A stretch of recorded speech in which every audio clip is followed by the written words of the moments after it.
नरेश, जीत, चेतन और सुजीत ये चारों बहुत अच्छे दोस्त थे। चारों दोस्त नदी किनारे कैंप लगाकर वहाँ के शुद्ध वातावरण में कुछ दिन रहने आए थे। एक रात चारों जन कैंप फायर जलाकर उसके इर्द गिर्द बैठे हुए थे। बगल में ही टेंट लगा हुआ था। चारों बहुत खुश थे। चल भाई चेतन, अपना गाना शुरू कर और सारा माहौल रंगीन कर दे। अभी शुरू कर देता हूँ।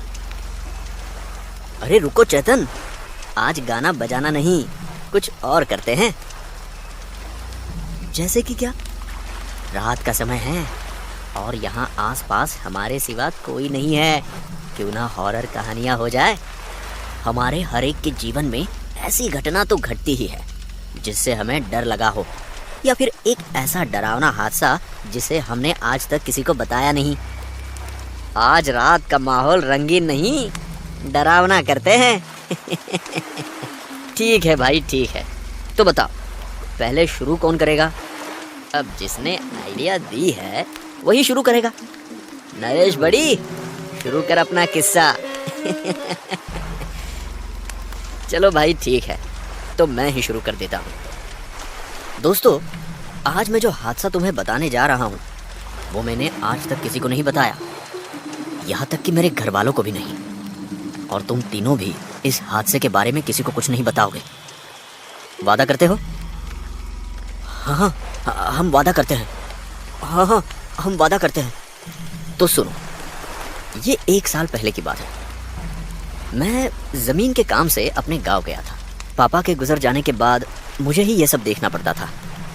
गांव में हमारा बहुत बड़ा आलीशान घर है, मैं वही रहा था। वो ये कि हमारा घर और बाकी बचे गांव के बीच एक नदी थी। अगर किसी भी गांव वाले को हमारे घर आना होता तो उसे उस नदी को पार करके ही आना पड़ता। और वही बात हमारे लिए भी थी, क्योंकि और दूसरा कोई रास्ता ही नहीं था। नदी पर कोई पुल नहीं था। पापा के जाने के बाद तो जैसे हमारा घर गांव का हिस्सा ही नहीं रहा। महीनों तक हमारे घर के आसपास भी कोई भटकता नहीं था। बस वहां पापा का एक वफादार नौकर था, दादू, जो घर की देखभाल करने के लिए रहता था। मैं भी बहुत सालों के बाद गांव गया था। घर की हालत ठीक ही थी, क्योंकि दादू वक्त से घर साफ सफाई करता था। मैं पापा के कमरे में रुका था। वहां से वो नदी और वो नाव साफ नजर आते थे। दादू बहुत ही चुप चुप रहता था। पहले मुझे लगा कि उसे पापा के जाने का दुख होगा, पर बाद में पता चला कि उसका स्वभाव ही शांत था। एक रात मैं अपने कमरे में बैठकर किताब पढ़ रहा था। मैं जब पढ़ रहा था तभी वहां दादू आया और सिर झुकाए खड़ा रहा। मैंने उससे पूछा, क्या हुआ, तुम्हें कुछ चाहिए? दादू ने बिना सिर उठाए बड़ी ही शांति से कहा, मैं सोने जा रहा हूं, आपको कुछ चाहिए तो नहीं? नहीं, मुझे कुछ नहीं चाहिए, तुम सो जाओ। मैंने उसे ऐसा कह दिया। मेरा इतना कहते ही वो बिना कुछ कहे सिर झुकाए वहां से चला गया। अचानक मेरी नजर खिड़की के बाहर नदी के पास गई, और जो मैंने देखा उसे देखकर मुझे बहुत ही अजीब लगा। वहां नदी में कोई आदमी नाव में बैठकर हमारी तरफ आ रहा था। तो इसमें अजीब क्या है? कोई तुमसे मिलने आया होगा, सिंपल। नहीं, मैं उसी आदमी को देखता रहा, पर रात के अंधेरे में उसका चेहरा ठीक से कहीं नजर नहीं आया। थोड़ी देर में वो नदी के इस किनारे आ पहुंचा। मैं दरवाजे के खटखटाने का इंतजार कर रहा। बहुत देर हो गई, पर किसी ने भी दरवाजा नहीं खटखटाया। मैंने सोचा कि ये शायद मेरा वहम है, और मैं किताब बंद करके सो गया। मैं गलत था, क्योंकि अगली रात को भी मैंने उसी आदमी को नदी में नाव के साथ देखा। पर तुम्हें कैसे पता चला कि वो वही आदमी है जो कल तुम्हें दिखा था? उसके कपड़ों से। उसने ऊपर बनियान और नीचे एक पैंट पहनी हुई थी। मैंने झट से उसे पहचान लिया। अच्छा भाई नरेश, फिर आगे क्या हुआ? उसका चेहरा देखा तुमने? नहीं यार, अंधेरे की वजह से देख नहीं पाया, पर उस रात को वो नाव नदी के बीचों बीच रुकी हुई थी। और वो आदमी नाव में शांत खड़ा था। पल भर के लिए मुझे ऐसा लगा कि वो मेरी ही तरफ देख रहा है। मैं तुरंत अपने कमरे से भागा और दरवाजा खोलकर नदी की तरफ जाने लगा। मैं जब दरवाजे से बाहर जा रहा था तब दादू वही खड़ा था। भागते भागते मैं नदी के किनारे पर आ पहुंचा और मैंने नदी में देखा तो मुझे मेरी आंखों पर विश्वास ही नहीं हुआ। क्यों? क्या हुआ? कौन था वो आदमी? वहां नदी में कोई भी नहीं था और वो नाव भी इस किनारे से बंधी हुई शांत खड़ी थी। पानी की सतह भी बिल्कुल शांत थी। मैंने सोचा, ये कैसे हो सकता है? कोई भी इंसान इतने कम समय में नदी के बीच से नाव में बाहर नहीं आ सकता, क्योंकि नदी का आकार काफी मोटा था और अगर आ भी जाए तो ऐसे गायब नहीं हो सकता। मैं परेशान होकर घर में आ गया। घर के अंदर आते ही देखा कि दादू अब भी वही खड़ा था। जैसे ही मैं आया उसने अपना सिर झुकाया।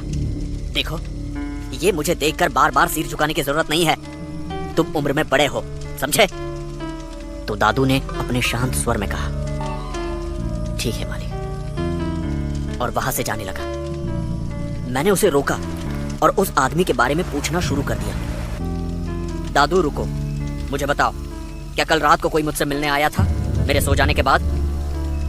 नहीं मालिक, पूरी रात भर कोई नहीं आया।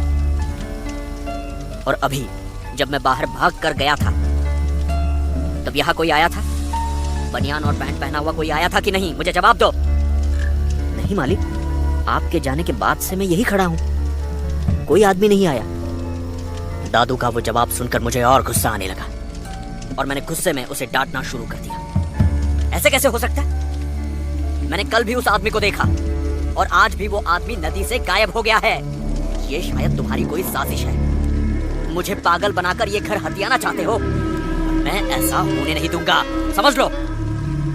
मैं उस पर बहुत चिल्लाया और कमरे में जाकर सो गया। अगली सुबह मैं जल्दी ही गांव में जमीन के काम से निकल गया था।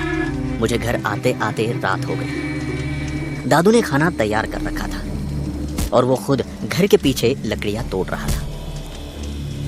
उस दिन मैं बहुत थक गया था, इसलिए खाना खाने के बाद मेरे पापा ने अपने लिए लाई हुई शराब मैंने निकाली और उसे पीना शुरू कर दिया।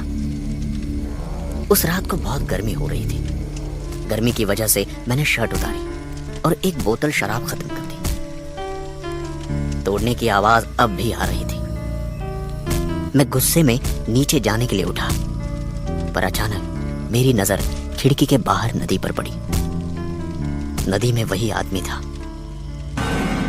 इस बार मैंने देखा कि वो नाव में नदी के बीच में रुका हुआ था और अचानक उसने नाव में से एक बैग निकाला और नदी में फेंक दिया। सबसे डरावनी बात ये थी कि पानी की जरा सी भी आवाज नहीं आई। इस बार भी मैं दौड़कर नीचे जाने लगा, पर शराब मुझ पर बहुत हावी थी। मैं नशे में था। मैं दौड़ता हुआ दादू के पास गया।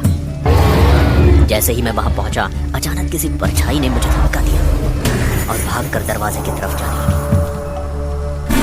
उसके पीछे अचानक वो आदमी कुराड़ी लेकर दौड़ता हुआ नजर आया। मुझे देखकर दादू भी उस आदमी को देखने लगा। परछाई वाला आदमी दरवाजे की चौखट से टकराया और नीचे गिर गया।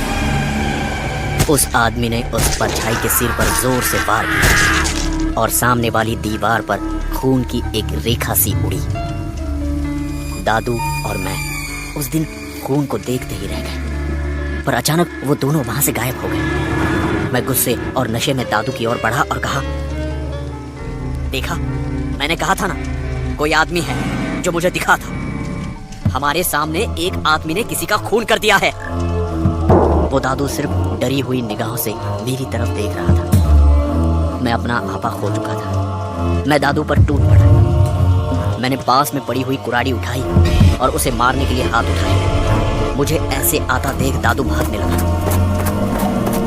भागते भागते वो दरवाजे के बाहर जाने लगा, पर चौखट से टकराकर नीचे गिर गया। मैं भागता हुआ गया और गुस्से से जोर से उसके सिर पर वार किया।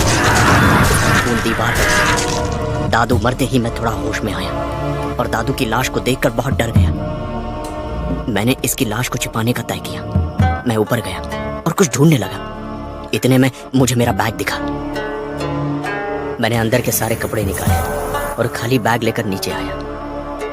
दादू की लाश को बैग के अंदर भरकर नदी की तरफ घसीटने लगा। मेरा नशा पूरी तरह से उतर चुका था। मैंने बैग को नाव में रखा और नाव को नदी के बीचों बीच में ले गया। मैं शांति से खड़ा रहकर पानी की तरफ देखता रहा। तभी अचानक मुझे याद आया कि यह नजारा मैंने पहले भी देखा हुआ है।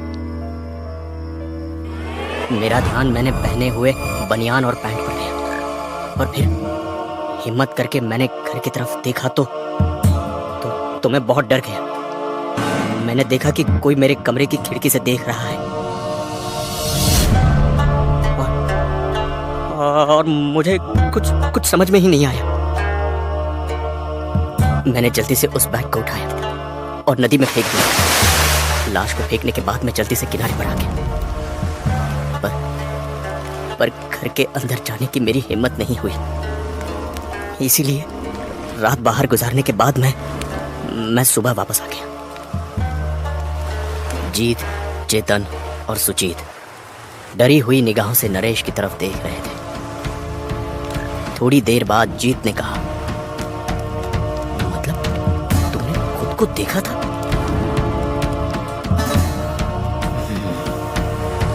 शायद हाँ, पर तुम ये कहानी मरते दम तक किसी को नहीं बताओगे।